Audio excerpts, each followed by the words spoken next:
आपको कहूँ कि आज का ये वीडियो लास्ट तक देखने के बाद आप यहाँ पे 10 to 15 मार्क्स अपने बोर्ड एग्जामिनेशन में इंक्रीज कर सकते हैं। ओके, और तो और यहाँ पे आपको सीक्रेट टिप्स मिलेंगे जो कि सो हेलो एवरीवन, जय श्री कृष्ण। आज आप सभी के आपके अपने चैनल में बहुत बहुत स्वागत है। आज हम लोग यहाँ पे समझेंगे कि किस तरीके से जो हमारे टीचर जो होते हैं, जो कॉपी जो चेक जो करते हैं बोर्ड एग्जामिनेशन में, वो किस तरीके से चेक करते हैं, कहाँ पे हमारे नंबर कटते हैं और कहाँ पे हम लोग को बोनस मार्क्स हम लोग इंक्रीज कर सकते हैं। किस तरीके से आप अपने स्कोर को 15 मार्क्स तक 10 to 15 मार्क्स तक आप लोग बढ़ा सकते हैं। ठीक है, 10 तो भाई आराम से आप लोग बढ़ा लीजिएगा। और ये सारे टिप्स को हम लोग यहाँ पे कवर अप करेंगे, इसीलिए वीडियो के एंड तक जरूर देखें। सबसे पहले हम लोग यहाँ पे मेजर क्वेश्चन की ओर आते हैं कि ज्यादातर स्टूडेंट के दिमाग में क्वेश्चन कौन सा रहता है ना। क्वेश्चन को पहले हम लोग समझते हैं। क्या कहते हैं भाई कि can teacher give marking with their own? क्या कॉपी जो चेक जो करते हैं टीचर लोग, उन लोग मार्किंग जो देते क्या खुद से ही दे लेते कि ये अगर क्वेश्चन उनको पसंद नहीं आया तो वहां पे काट दिए, या फिर ये क्वेश्चन उनको आंसर उसका अच्छा लगा तो वो ज्यादा नंबर दे दिए हैं? क्या इस तरीके से मार्किंग स्कीम होता है? पहला क्वेश्चन। सेकंड क्वेश्चन भाई क्या है कि कहाँ पे टीचर ये नंबर को कट करते हैं, क्यों नंबर कट करते हैं, किस तरीके से कट करते हैं, और हम लोग कुछ यहाँ पे टिप्स को अप्लाई करके किस तरीके से नंबर को इंक्रीज कर सकते हैं। इसके प्रीवियस भी हम लोग ने बहुत सारे ऐसे वीडियो मैंने बना के डाल रखे हैं, आप लोग अगर चाहो तो उसे भी देख सकते हो, आपको काफी बेनिफिट होने वाला है। ओके, थर्ड वन क्या है कि क्या हम लोग प्रेजेंटेशन अपनी कॉपी में करके अपने मार्क्स को बढ़ा सकते हैं। प्रेजेंटेशन इन द सेंस कि अपने कॉपी को इम्प्रेसिव बनाना, मतलब कि आप अगर बहुत सुंदर से अपने राइटिंग को देते हैं, कीवर्ड्स पे आप लोग ज़्यादा अच्छे से अंडरलाइन करते हैं और बॉक्सेस का यूज़ करते हैं, मतलब इस तरीके से बहुत सारे हमारे टिप्स रहते हैं जिसको आप लोग अगर फॉलो अगर करते हैं तो क्या आपको इसमें बोनस मार्क्स मिलता है। ठीक है, एंड द फोर्थ वन क्या होता है भाई कि hard and easy checking. Okay, क्या एग्जामिनर जो चेक जो करते हैं वो क्या बहुत स्ट्रिक्टली वे से करते हैं या फिर इजी वे से करते हैं? क्वेश्चन हम लोग का इजी आता है या फिर हार्ड आता है? देखिए क्वेश्चन पे भी कवर किया हुआ है वीडियो, आप लोग उसको भी देख सकते हैं। ठीक है भाई, ये हमारा क्वेश्चन रहा। अब ये सारे क्वेश्चन का आंसर अब हम लोग यहाँ पे देंगे विद टिप्स, आंसर देंगे विद टिप्स। ठीक है, सो पहला यहाँ पे हम लोग का आता है कि मार्किंग जो है ये आपको क्या स्टेप मार्किंग मिलता है। ठीक है, मैथ का जैसे कि क्वेश्चन हो गया कि ऐसे भी होता है ना कि स्टार्टिंग से बनाए लेकिन लास्ट में आंसर नहीं आया, बट आपका जो प्रोसीड्यूर जो था वो आप सही किए। इंग्लिश में भी हम लोग ऐसे जो देखते हैं, इंग्लिश में हम आपको यहाँ बता दें कि फॉर्मेट एक होता है। ठीक है, फॉर्मेट में आपको 1 नंबर मिलता है। उसके बाद आप उसमें किस तरीके से उसका लैंग्वेज जो देते हैं, बॉडी जो लिखते हैं, ठीक है, उसमें आपका 3 मार्क्स रहता है। ठीक, उसके बाद फिर 1 मार्क आपका और रहता है, मतलब उस तरीके से उसको पूरा बांटा जाता है। और क्या आपको पता है कि जो भी चेकर होते हैं उनको एक आंसर की दिया हुआ जाता है। ठीक है, उस आंसर की के मुताबिक ही वो नंबर देंगे, वो खुद से नंबर ना ही दे सकते ना ही काट सकते हैं। उनको एक आंसर की दिया जाता है कि अगर स्टूडेंट ऐसा ऐसा पॉइंट अगर लिखे तो उनको इस जगह पे 1 नंबर, इस जगह पे आधे नंबर, इस तरीके से दिया जाना चाहिए। इसीलिए सबसे इंपॉर्टेंट है कि आप एक भी क्वेश्चन को स्किप ना करें, सारे क्वेश्चन को आप बना ही दीजिए। ठीक है, क्योंकि भाई आपको फॉर्मेट में भी तो नंबर मिल रहा है। कोई एप्लीकेशन लेटर वगैरह हम लोग जो लिखते हैं उसमें आपको फॉर्मेट में भी आपको नंबर मिल रहा है। कोई भी अगर टेबल देख करके आप लोग अगर लिखेंगे डिफरेंस बिटवीन देम, आप उसको फॉर्मेट तरीके से अगर लिखेंगे तो उसमें आपको 1 नंबर ज्यादा मिलता है। तो फिर क्वेश्चन को छोड़ना ही क्यों है ना? कोई भी क्वेश्चन को छोड़ना तो बिल्कुल भी नहीं है, क्योंकि यहाँ पे आपको स्टेप मार्किंग भी मिल रहा है। यहाँ पे आप अगर अच्छे तरीके से अगर लिखिएगा तो फॉर्मेट में भी आपको नंबर मिलता है। ठीक है, क्योंकि चेकर को आंसर की दिया जाता है, उसी के हिसाब से वो मार्किंग करते हैं। हो गया भाई।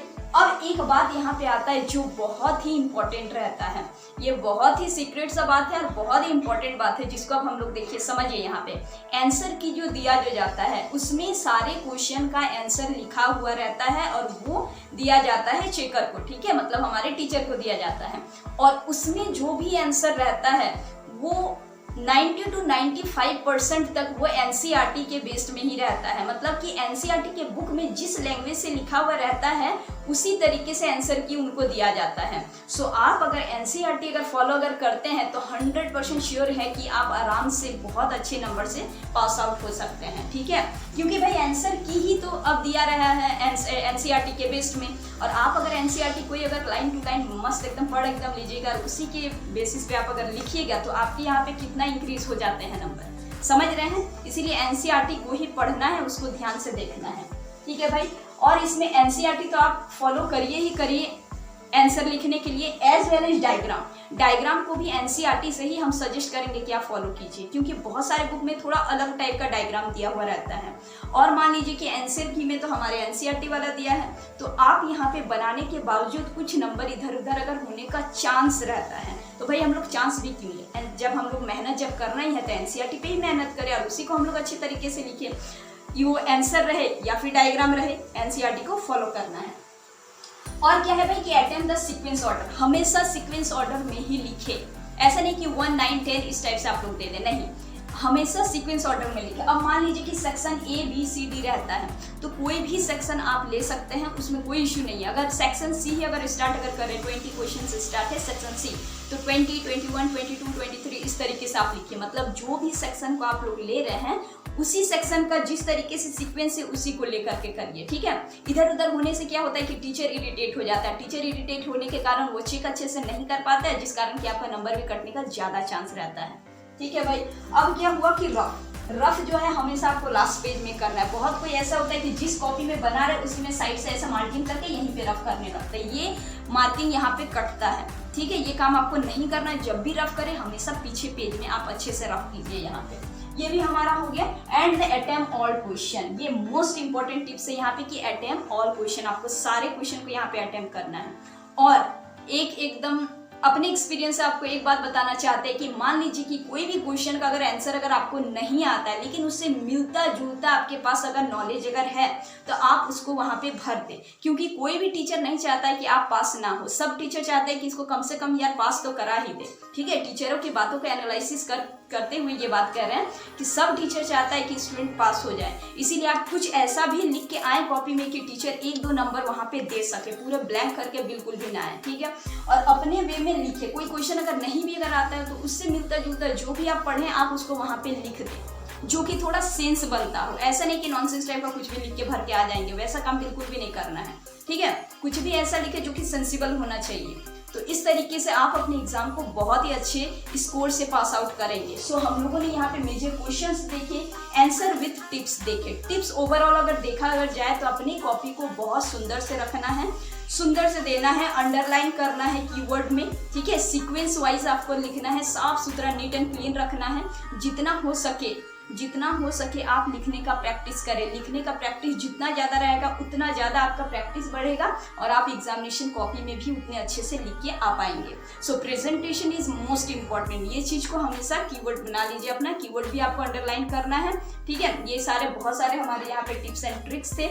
इसके अलावा और भी बहुत सारे वीडियो में कवर अप करके रखा हुआ है, प्रॉपर स्ट्रेटेजी करके आप लोग देख सकते हैं, ठीक है, जो कि आपको काफ़ी हेल्पफुल मिलेगा एग्जाम से पहले। ये सब चीज़ को अगर दिमाग में अगर रख लीजिएगा तो एग्जाम में बहुत ही माइंड सेटअप करके आप लोग लिख सकते हैं।